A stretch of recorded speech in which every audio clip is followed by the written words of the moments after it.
Nosso comprometimento, renovado com um processo rigoroso de educação para a consciência crítica, irá determinar a forma e a direção do futuro movimento feminista. Não conseguiremos ser símbolos de poder do pensamento feminista até que novas perspectivas sejam criadas. Dadas as condições privilegiadas de muitas pensadoras feministas de destaque em termos de status, classe e raça, é mais difícil convencer as mulheres da importância desse processo de politização nos dias de hoje. Mais e mais, parecemos formar seletos grupos de interesse, compostos por indivíduos que compartilham perspectivas similares. Isso limita a nossa capacidade de se envolver em discussões críticas. É difícil envolver as mulheres em novos processos de politização feminista, porque muitas de nós pensam que identificar homens como inimigo, enfrentar a dominação masculina, ganhar igual acesso ao poder e ao privilégio é o fim do movimento feminista. Isso não é o fim, e sequer é o lugar onde queremos que se inicie um movimento feminista revitalizado. Queremos começar como mulheres, nos dirigindo a nós mesmas seriamente, não somente em relação aos homens, mas em relação à completa estrutura de dominação da qual o patriarcado é apenas uma parte. Se a luta para erradicar o machismo e a opressão sexista é, e deveria ser, o impulso principal do movimento feminista, devemos primeiro aprender a ser solidárias e a lutar juntas para nos prepararmos politicamente para esse esforço. Somente quando confrontarmos as realidades de sexo, raça e classe, as maneiras como nos dividem, nos diferenciam e nos opõem, e trabalharmos para reconciliar e resolver esses problemas, é que seremos capazes de participar da realização da revolução feminista, da transformação do mundo. O feminismo, como Charlotte Bunch enfatiza repetidas vezes em Passionate Politics, política apaixonada, é uma política transformadora, uma luta contra a dominação, na qual o esforço é mudar nós mesmas, bem como as estruturas. Falando sobre a luta para confrontar a diferença, Bunch afirma: um ponto crucial do processo é entender que a realidade não parece a mesma a partir da perspectiva de diferentes pessoas. Não é de se surpreender que uma das maneiras pelas quais feministas começaram a compreender a diferença foi por meio do amor de uma pessoa de outra cultura ou raça. É preciso persistência e motivação, o que o amor frequentemente gera, para ir além de hipóteses etnocêntricas e realmente aprender sobre outras perspectivas. Nesse processo, e enquanto se busca eliminar a opressão, também descobrimos novas possibilidades e ideias que vêm da experiência e da sobrevivência de outras pessoas. Imerso no comprometimento com a revolução feminista está o desafio de amar. O amor pode ser e é uma importante fonte de empoderamento quando lutamos para confrontar questões de sexo, raça e classe. Ao trabalhar juntos para identificar e enfrentar as nossas diferenças, enfrentar as maneiras como dominamos e somos dominados e transformar as nossas ações, precisamos de uma força de mediação que nos apoie para que não nos quebremos no processo, não nos desesperemos. Os trabalhos feministas dedicados a documentar e compartilhar como indivíduos enfrentam diferenças construtivamente e com sucesso são insuficientes. Mulheres e homens precisam saber o que está do outro lado da dor experimentada na politização. Precisamos de relatos detalhados sobre como nossas vidas são mais plenas e ricas quando mudamos e crescemos politicamente, quando aprendemos a viver cada momento como feministas comprometidas, como companheiras trabalhando para acabar com a dominação. Ao redefinir e reformular estratégias para o futuro movimento feminista, precisamos nos concentrar na politização do amor, não somente no contexto de falar sobre vitimização com relacionamentos íntimos, mas em uma discussão crítica, na qual o amor é compreendido como uma força poderosa que desafia e resiste à dominação. Quando trabalhamos para sermos amados, para criar uma cultura que celebra a vida, que torna o amor possível, nós nos movemos contra a desumanização, contra a dominação. Na pedagogia do oprimido, Paulo Freire evoca o poder do amor, declarando: cada vez mais nos convencemos da necessidade de que os verdadeiros revolucionários reconhecem na revolução, porque um ato criador e libertador, um ato de amor. Para nós, a revolução, que não se faz sem teoria da revolução, portanto, sem ciência, não tem nesta uma inconciliação com o amor. Não é devido à deteriorização a que se submete a palavra amor no mundo capitalista que a revolução vá deixar de ser amorosa, nem os revolucionários façam silêncio de seu caráter biófilo. Aquele aspecto da revolução feminista que chama as mulheres a amarem a feminilidade, que chama os homens a resistirem aos conceitos desumanizantes da masculinidade, é uma parte essencial da nossa luta. É o processo pelo qual deixamos de nos ver como objetos para agir como sujeitos. Quando mulheres e homens compreendem que o trabalho de acabar com a dominação patriarcal é uma luta enraizada no desejo de fazer um mundo onde todas as pessoas possam viver de forma completa e livre, então sabemos que o nosso trabalho é um gesto de amor. Vamos fazer uso desse amor para aumentar a nossa consciência, aprofundar a nossa compaixão, intensificar nossa coragem e fortalecer o nosso comprometimento. Eu acho que é realmente isso mesmo, né? Essa vontade de amar que faz as pessoas repensarem muita coisa. Eu lembro que desde jovem eu tinha um amigo que ele é gay e hoje em dia é muito mais normal o tópico o tópico de ser homossexual. Só que, sei lá, há 20 anos atrás era muito tabu ainda ser gay. E eu lembro que se escondia muito essa informação dos pais, mesmo o círculo de amizade era preconceituoso, se escondia isso de alguns amigos. E eu lembro que ele sempre falava assim: cara, como é que um Deus que fala que é Deus do amor não permite que eu ame a pessoa que eu amo só porque ele é do mesmo sexo e esse Deus é o Deus do amor? Então eu acho que é isso, é bem isso, sabe? O amor faz a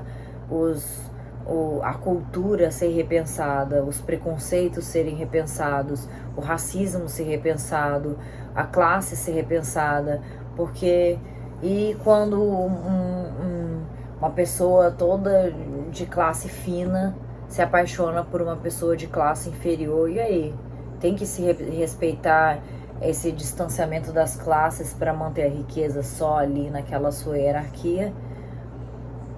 Ou você não tem o direito de amar quem você ama, sabe? Só porque é uma classe diferente da sua, só porque é uma pessoa de uma cor diferente da sua, de uma raça diferente da sua, só porque é um gay, etc. E daí você vai desconstruindo tudo, realmente. O amor, a paixão te dá, eu acho que essa cegueira, né, que é a paixão, sim, falei. 4. Sobre a autorrecuperação. Muitas vezes, quando a voz radical fala sobre dominação, está falando com aqueles que dominam. A presença deles muda a direção e a forma de nossas palavras. A linguagem é também um lugar de luta. Eu era apenas uma garota me tornando mulher quando li as palavras de Adrienne Rich. Essa é a linguagem do opressor. Porém, eu ainda preciso falar com você. Essa linguagem que me permitiu terminar a pós-graduação, escrever uma dissertação, Falar em entrevistas de emprego carrega o cheiro da opressão. Os aborígenes australianos dizem: o cheiro do humano branco está nos matando. Eu me lembro dos cheiros da minha infância: cornbread frito, torta frita, cozido de folhas de nabo. Esse cornbread é uma espécie de panqueca de farinha de milho, muito consumida como acompanhamento de pratos no sul dos Estados Unidos. Lembro do jeito como falávamos uns com os outros, as nossas palavras carregadas do sotaque da fala negra do sul dos Estados Unidos. Estamos enraizados na linguagem, fincados, temos o nosso ser em palavras. A linguagem é também um lugar de luta. O oprimido luta na linguagem para recuperar a si mesmo, para reescrever, reconciliar, renovar. As nossas palavras não são sem sentido. Elas são uma ação, uma resistência. A linguagem é também um lugar de luta. Ouso falar com o oprimido e opressor com a mesma voz? Ouço falar com você em uma língua que nos levará além das fronteiras da dominação, uma língua que não irá te cercar, prender, segurar? A língua é também um lugar de luta. O oprimido luta na linguagem para ler a si mesmo, para reunir, reconciliar e renovar. As nossas palavras não são sem sentido, elas estão em ação, em resistência. A linguagem é também um lugar de luta. Ultimamente, luto para ser uma mulher de palavra. A poeta negra Mary Evans nos encoraja: fale a verdade para o povo. O contexto acadêmico, o discurso acadêmico no qual eu trabalho não é um lugar conhecido por dizer verdades. Não é um lugar em que os oprimidos nos juntamos para falar sobre a nossa saída da servidão, para escrever o nosso caminho em direção à liberdade, publicar artigos e livros que façam mais do que informar, que testemunhem, que sejam testemunhas da importância da luta, do nosso esforço coletivo para transformar. Porém, essa é a nossa necessidade mais urgente, a mais importante de nosso trabalho, o trabalho de libertação. Presos, como geralmente estamos, a um contexto cultural que define liberdade somente em termos de aprendizagem da língua do opressor. Língua como cultura, aprendendo a viver a cultura do opressor, o que Baba, minha avó, o que indígenas nativos dos Estados Unidos antes dela chamavam de aprender o modo dos brancos. Somos assimilados, mesmo que lentamente, à hegemonia dominante, ao convencional. Tem sido extremamente difícil caminhar para além dessa versão rasa, vazia do que podemos fazer, meros imitadores de nossos opressores, em direção a uma visão libertadora que transforme as nossas consciências, nosso próprio ser. O mais importante do nosso trabalho, o trabalho da libertação, demanda que criemos uma nova linguagem, que criemos o discurso oposto, a voz libertadora. Assim, eu não me sinto estudada sobre essas áreas de conhecimento para falar sobre, mas o que eu penso sobre quem fica falando que os povos indígenas são atraso, que eles são pobres, que eles precisam mais que abrir mão de ficar em aldeias mesmo indígenas e se recusar a se modernizar e vir para a cidade, né? Acho que é isso. Eu acho que o que eles estão fazendo é essa recusa de se entregar pro opressor, sabe?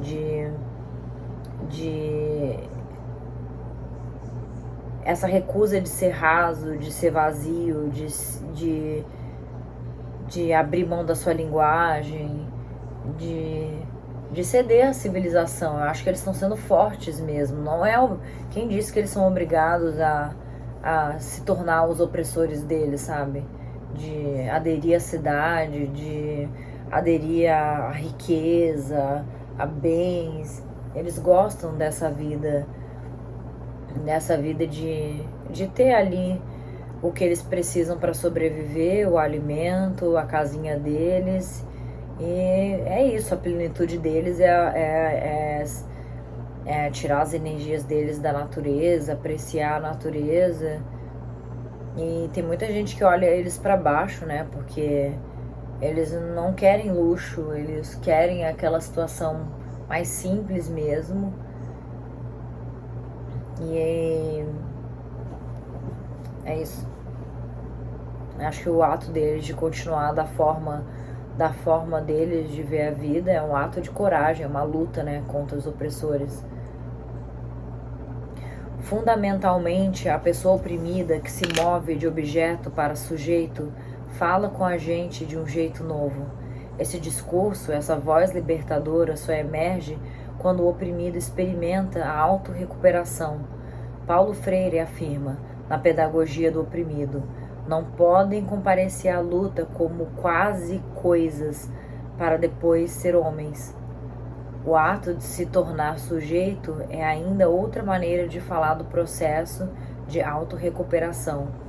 Refletindo sobre a guerra do Vietnã, no começo dos anos 70, sobre protestos e resistência, o monge budista Thich Nhat Hanh, sei lá se fala assim, numa conversa com Daniel Berrigan, falou sobre como as forças de dominação fragmentam, dispersam e agridem o nosso interior, partindo-nos. Falou sobre a necessidade de reintegrar o eu a uma condição de completude. Em francês, a palavra recueillement descreve a atitude de alguém tentando ser ele mesmo ou ela mesma sem se dispersar, com um membro do corpo aqui, outro lá. Alguém que tenta se recuperar está mais uma vez em boa forma, tornar-se completo novamente. As palavras dele foram especialmente emocionantes para mim, pois cheguei a elas num momento da vida em que não havia desenvolvido completamente a consciência crítica, quando ainda estava perdida, buscando, tentando entender a mim mesma e ao mundo ao meu redor. Essas palavras persistiram na minha consciência. Na tradição budista, costuma-se falar de iluminação como um tipo de volta para casa, os três mundos. Os mundos da forma, da não forma e do desejo. Não são seus lares. Esses são lugares onde nós vagamos por muitas existências, alienados de nossa própria natureza.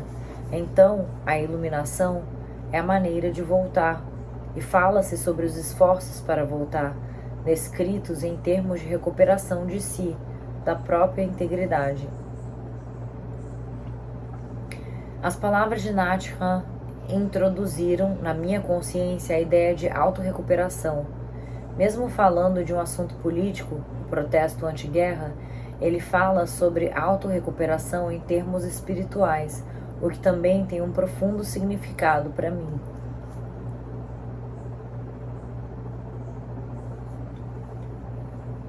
No meu pensamento, eu conectava inúmeras vezes autorrecuperação com todo o processo do oprimido, do dominado, para desenvolver consciência daquelas forças que exploram e oprimem. Com os esforços de educar para uma consciência crítica, para criar resistência efetiva e significativa, para fazer a transformação revolucionária. Toni Cade Bambara, editora da antologia de The Black Woman, a Mulher Negra, em seu ensaio inovador On the Issue of Rules, sobre a questão dos papéis, enfatiza que a revolução começa com o ser e no ser. Acatando as suas palavras, eu me tornei ainda mais vigilante no meu esforço de praticar um autoexame constante, rigoroso e crítico, conforme eu me deslocava para além das fronteiras da nossa pequena comunidade negra, segregada do sul para a universidade, para o mundo maior, percebia, e foi uma descoberta dolorosa e potencialmente devastadora, que não compreendia totalmente o que significava ser uma mulher negra nos Estados Unidos, as políticas da nossa realidade. Comecei a procurar desesperadamente a compreensão, Aquela busca me levou às aulas de estudo sobre mulheres e a escrita feminista, lugares onde eu não encontrava o que eu precisava para nutrir o meu espírito. Foi então que comecei a escrever Ain't I a Woman? Embora o livro só tenha sido publicado alguns anos mais tarde, quando foi criado dentro do movimento feminista dos Estados Unidos um espaço para que as vozes das mulheres negras pudessem ser reconhecidas e ouvidas. Agora eu digo, Ain't I a Woman é um livro da minha autorrecuperação, a expressão do meu despertar para a consciência crítica. Eu digo, é um livro do meu coração que eu não vou escrever de novo. Digo isso agora. Na época, foi algo experimentado e sentido como uma alegria íntima. Naquele momento, eu não tinha linguagem para falar dessa alegria em termos políticos. Ao escrever aquele livro, fui compelida a confrontar a realidade das mulheres negras, a nossa história negada e enterrada, as nossas circunstâncias presentes. O pensamento, a escrita, foi um ato de restauração, permitindo que eu me recuperasse, que fosse completa. Eu chamo essa experiência de autorrecuperação, mas tive que viver com esse termo para pensá-lo de forma crítica. Eu estava particularmente indecisa sobre a palavra autorrecuperação, a insistência contida nela de que uma completude de ser, chamado aqui de eu, está presente, é possível, que temos que experimentar, que é um estado para o qual podemos regressar. Eu queria saber no meu coração se isso era verdade para o oprimido e o dominado, o desumanizado, que as condições para a completude, o eu completo, existiam anteriormente à exploração e à opressão. Um eu que pudesse de fato se restaurar e recuperar, descartando a noção de que o eu existe em oposição a outro que deve ser destruído, aniquilado, pois quando saí do mundo segregado de casa e passei a viver com e entre pessoas brancas e seus saberes, aprendi essa maneira de compreender a construção social do eu. Evoquei os saberes que havia aprendido de pessoas negras do Sul não escolarizadas. Nós aprendemos que o eu existia em relação, era dependente para sua própria existência das vidas e das experiências de todas as pessoas. O eu não como um eu, mas a junção de muitos eus. O eu como a incorporação de uma realidade coletiva passada e presente, família e comunidade. A construção social do eu em relação significa então que conheceríamos as vozes do passado que falam em e para nós, que estaremos em contato com o que Paulo Marshall chama de nossas propriedades ancestrais, nossa história. Porém, são precisamente essas vozes que são silenciadas, reprimidas, quando somos dominados. É essa voz coletiva que lutamos para recuperar. Dominação e colonização tentam destruir a nossa capacidade de conhecer o eu, de saber quem somos. Nós nos opomos a essa violação, essa desumanização. Quando buscamos autorrecuperação, quando trabalhamos para reunir os fragmentos do ser, para recuperar a nossa história, esse processo de autorrecuperação permite que nos vejamos como se fosse a primeira vez, pois o nosso campo de visão não é mais configurado ou determinado somente pela condição de dominação. No trabalho de Carol Stark sobre pessoas negras deixando o norte para voltar ao sul, Joella, a mulher negra que fala de sujeito para sujeito, como a mulher branca pela primeira vez, diz dessa conversa: foi como uma voz saindo de mim que eu não sabia que estava lá, e eu estava ouvindo essa voz pela primeira vez. Eu estava falando com a minha própria voz. Anos atrás, eu não sentia necessidade de contar a história da minha autorrecuperação, de como aquele trabalho, a pesquisa, suas revelações me deram um senso de ser, uma base, porque nenhuma abordagem existente nos Estados Unidos privilegiada esse confronto com a realidade. Agora compreendo que o processo pelo qual o colonizado e o oprimido cortamos os nossos laços e a nossa cumplicidade com o colonizador, com o opressor, constitui um modelo libertário para a mudança social, uma estratégia de resistência que deve ser compartilhada, sobre a qual se deve falar.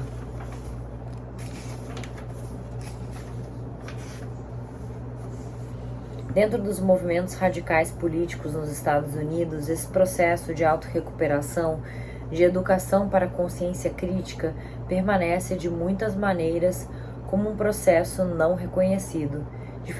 Diferentemente de lutas revolucionárias mundo afora, onde o foco nas maneiras pelas quais os indivíduos desenvolvem consciência crítica é considerado essencial para o processo de radicalização. Os modelos de mudança social radical nos Estados Unidos geralmente retiram a ênfase desse foco. Não há programas de alfabetização aqui que também eduquem para a consciência crítica. Concomitantemente, quase sempre se assume que aqueles que possuem o privilégio da educação universitária não precisam de uma educação para a consciência crítica. Isso é um grave erro. Nenhuma mudança radical, nenhuma transformação revolucionária poderá ocorrer nessa sociedade, nessa cultura de dominação, se nos recusarmos a reconhecer a necessidade de radicalizar a consciência em conjunto com a resistência política coletiva. Quando falo sobre radicalizar a consciência, penso na palavra conscientização, que implica muito mais do que a mera adoção de slogans politicamente corretos ou apoio a causas politicamente corretas. Nós devemos antever a universidade como um lugar central para a luta revolucionária, um lugar onde podemos trabalhar para educar para a consciência crítica, onde podemos ter uma pedagogia de libertação. Porém, como podemos transformar os outros se os nossos hábitos de experiência reforçam e perpetuam a dominação em todas as suas formas: racismo, machismo, exploração de classe? Isso nos traz de volta a questão da autorrecuperação que expandimos para incluir modelos de transformação pessoal que abordem tanto o opressor quanto o oprimido. Em seu trabalho sobre criação de novas epistemologias, Nancy Hartsock relembra a obra Albert Memmi e a sua insistência em dizer que tanto colonizador quanto colonizados são desumanizados, não obstante as suas formas diferentes e muito distantes dentro de uma cultura de dominação. Portanto, para a dominação acabar, deve haver mudança pessoal em ambos os lados. Para aqueles de nós que combatem e enfrentam a dominação, sejamos dominados ou dominadores, há um desejo compartilhado de transformação pessoal do nosso próprio refazimento e reconstituição para que sejamos radicais. É crucial que não ignoremos o eu nem o desejo das pessoas de transformar o eu, que criemos as condições para a completude de tal forma que as pessoas se espalhem tanto em nossos próprios seres quanto na realidade social e política. Usando o movimento feminista recente como exemplo, podemos olhar as maneiras pelas quais ativistas feministas tentaram educar para a consciência crítica dentro desse movimento feminista. O processo de promover a conscientização foi, em determinado momento, uma abordagem central para o desenvolvimento da consciência crítica, embora frequentemente o foco estivesse apenas em nomear determinado opressor, nomear a dor, aquele slogan poderoso, o pessoal é político. Aborda a conexão entre o eu e a realidade política. Muitas vezes, porém, foi interpretado no sentido de que nomear a dor pessoal de alguém em relação às estruturas de dominação não era só um estágio inicial no processo de se chegar à consciência política, à conscientização, mas tudo o que era necessário. Na maior parte dos casos, o ato de nomear determinada dor pessoal não estava suficientemente ligado à educação geral para a consciência crítica de resistência política coletiva. Focar no pessoal, numa abordagem que não obriga o reconhecimento da complexidade das estruturas de dominação, poderia facilmente conduzir à nomeação errônea, à criação de ainda outro sofisticado nível de não consciência ou consciência distorcida. Isso costuma acontecer em contextos feministas em que raça e ou classe não são vistos como fatores determinantes da construção social da realidade de gênero, e ainda mais importante na medida em que se irá sofrer exploração e dominação. Nomear a dor ou revelar a dor num contexto que não está ligado a estratégias de resistência e transformação criou para muitas mulheres condições ainda maiores de hostilidade, alienação, isolamento e às vezes desespero. Ao invés de ajudar no processo de autorrecuperação, muitas mulheres sentiram um senso de desintegração, como se as suas vidas se tornassem ainda mais fragmentadas e partidas. Aquelas mulheres que nomearam a dor engendrada pelo machismo e pela opressão de gênero, que continuaram a imitar os homens e a trabalhar na assimilação da cultura do patriarcado, da cultura da dominação, foram capazes de experimentar um senso de realização negado àquelas de nós que buscávamos transformação tanto do eu quanto do mundo ao nosso redor. Na busca por autorrecuperação, não apenas a descrição de determinadas feridas, a vitimização ou a discussão repetida dos problemas, muitas mulheres simplesmente ficaram desiludidas e desinteressadas no feminismo, incertas sobre se o feminismo era realmente um movimento radical. Uma visão completa da autorrecuperação, do processo pelo qual o indivíduo dominado e explorado experimentaria uma nova e diferente relação com o mundo estava ausente. Sem dúvida, o movimento feminista contemporâneo permitiu às mulheres tornarem mais conscientes do impacto da dominação machista e da opressão machista em nossas vidas. Mas essa consciência não tem levado massas de mulheres a se comprometer com a luta feminista, precisamente porque ela não está totalmente ligada à educação para a consciência crítica, para a resistência coletiva. Despertar as mulheres para a necessidade de mudar, sem fornecer modelos substanciosos e estratégias para a mudança, é frustrante. Criar uma situação na qual as mulheres são deixadas com desejos de transformação não realizados, podemos saber que precisamos de transformação, podemos almejar transformação, mas falta uma perspecção de que esses desejos podem ser abordados por políticas feministas e políticas radicais. É esse espaço de desejo que tem sido preenchido por uma variedade de livros de autoajuda que oferecem modelos de transformação pessoal aplicáveis à vida cotidiana. Do I think I'm nothing without a man? Acho que sou nada sem um homem? Da Penelope Rushinoff, Complexo de Cinderela, de Colonette Dowling. O Homem é a Sobremesa, de Sonia Friedman. Homens que odeiam suas mulheres e as mulheres que os amam, de Susan Forward e Juan Torres. E o mais importante, o favorito de todos os tempos, Mulheres que Amam Demais, de Robin Norwood. O pensamento e a análise feminista sobre os papéis de gênero foram a abordagem radical que legitimou e privilegiou o direito das mulheres de articular problemas relacionados a gênero. Isso proporcionou um estímulo, um empurrão que tem infelizmente obrigado muitas mulheres a se agarrar a soluções onde quer que as encontrem.